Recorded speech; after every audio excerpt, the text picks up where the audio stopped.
Hello, hello, hello. The NFL Combine is basically, I mean, it's already started, but it's really starting tomorrow. So the public on NFL Network, the workouts on the field Thursday, tomorrow, we talked about it, starting tomorrow. There are people out there that want to cancel the NFL Combine. Listen, I mean, is the combine what it used to be? Where it, like, yes, there's technology where you can see what a player's running, you can see all of these factors, but you know what you can't do? You can't get a medical, and you can't get an interview to get the psyche of the player. Those are the two most, actually, no one knows this because the public watches an NFL combine of looking at a 40-yard dash or looking at whatever, a three cone drill, sorry, or whatever it may be. Usually the 40 is the most popular drill you see, right? Bench press is a joke, doesn't matter. But regardless of that, there is meaning to the combine. The medicals, I think, are important. And anyone who's like, I'm really upset that my client's going in our medical records, they're figuring out that would happen in a trade, that would happen in a free agent signing in any league. You would go under the medical scope of that team to make sure you're healthy before the deal is solidified. It's not different in the NFL. That's not different. That's not crazy. Okay. So in the NFL, Troy Vincent, the NFL's vice president of football operations, basically said the combine is like a slave auction. Like a slave auction. Let's be clear. I don't even know how to respond to that. In what way? In what way is this a slave auction? These are elite athletes being signed to elite monetary deals that are with huge franchises. The most important and popular sport and financially prudent sport in the world is NFL football. And you're questioning like, oh, this is slave trade? It's not slave trade. Yes, I honestly think the physical components of it are more for show. I don't think outside of maybe the 40, anything else really matters in most positions in the combine. You still go to their pro day, whatever. But the interview access you get, so the everyone wants to talk about in America the mental of everything, the mental aspect of everything. But then you don't want to talk about it in football. In the combine. The combine is an opportunity, and I know this from my GM of the Chiefs, to get to know players, to get to know how they will fit into the psyche of your team. Okay? And yes, medicals are important. Medicals are important. Are you actually healthy? That's fair to me. That's fair to question and examine a body of a human being that you're going to devote millions of dollars to drafting in the NFL.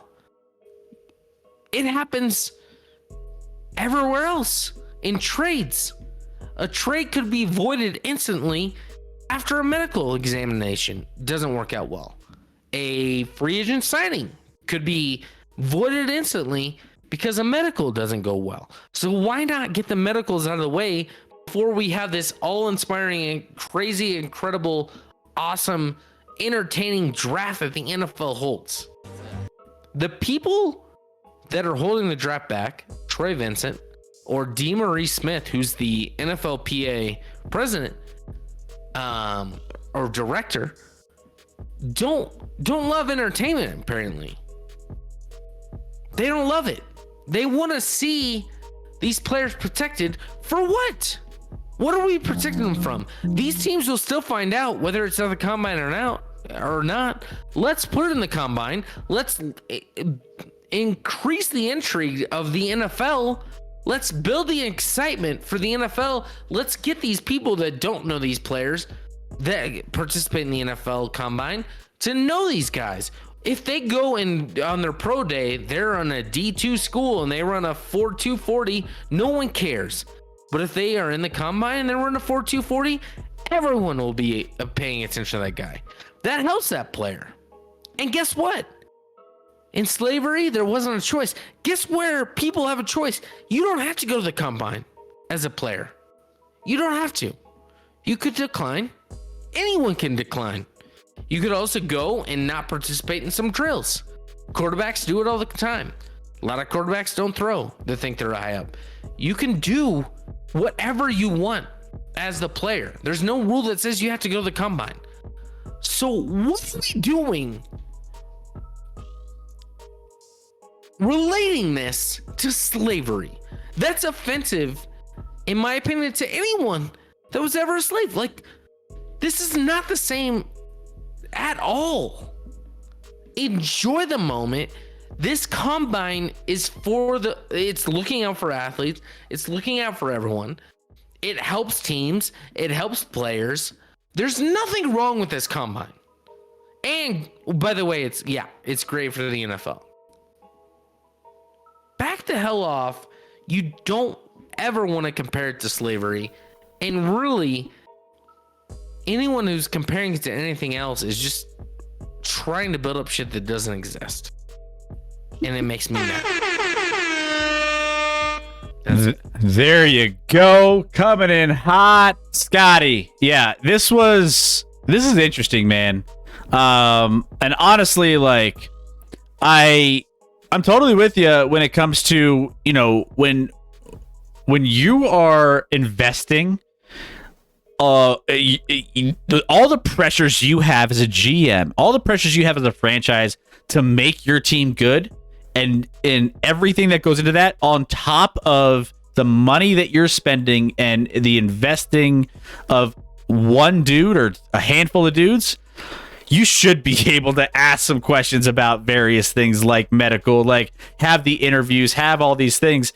It's only fair if my job depends on me drafting a guy that's going to fit right in my franchise, right? Like it's not just the player that's, you know, going through this process. Like, when you're going to a job interview, you choose the job that you want. These players are choosing to go to the NFL. They're choosing this life, just like they choose to do the sign up for all the stuff after games when it comes to putting microphones in your face and answering questions to the press. That's part of your job. Being in the limelight. Social media, that's part of this, like the whole gig of being a public figure in the NFL. You know what you're signing up for. So, you know, and they could all choose to not go to the combine. And there's no rule that says you have to go. Exactly. So it's like, I guess from all of those standpoints, it's like, you're right. I mean, none of the other stuff, I could care less what you bench. You could go into the weight room when you get to our facilities and work out with us. We could if you're too weak, we'll work on that. If you're strong, you're good, right? Whatever. You know, speed and, you know, agility when it comes to 40, sure, I get that. Vertical, whatever, man. I mean, it is what it is.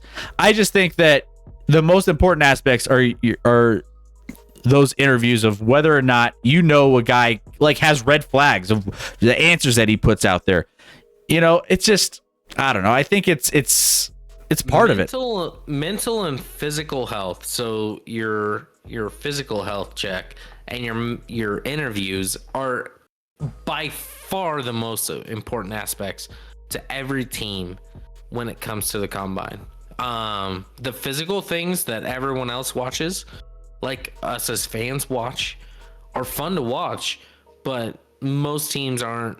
Maybe outside of a 40, but you kind of, if you have good scouts, you already know how that player is going to run a 40. You already know, but you don't know their personality. You don't know what they are as far as interviewing them, and you also don't have their medical records. So those are by far the two most important things to NFL teams. The most important thing to watch is, like, hey, run a 40-yard dash as fast as you can. And let's compare it to like Rich Eisen, who's not very fast. Yeah. Boofus, well said. Rec, I'd like to play devil's advocate here. What in the combine can you not find at the pro day? The problem with a pro day is not everyone can go to every pro day. You can't go to every pro day. So the combine frees you up. Everyone's there. It's easy to access these players, and you can interview players that maybe you can't make it out to their schools. I mean, you can't make it to every pro day. It's a one-stop shop, pretty much. It's kind of like putting everybody in the same location, and it's just a convenience factor of just having everybody in one spot. Yeah. You can definitely find that at a pro day, but you can't go to every pro day. Has anyone ever underperformed at the combine? For sure. Yeah, it's a For sure. Yeah, 40s or totally. interviews or Tom- whatever. It's definitely happened. Tom Brady didn't have the greatest. Well, he wasn't thought of high regardless. We've all seen his like combine photo or draft photo. Yeah.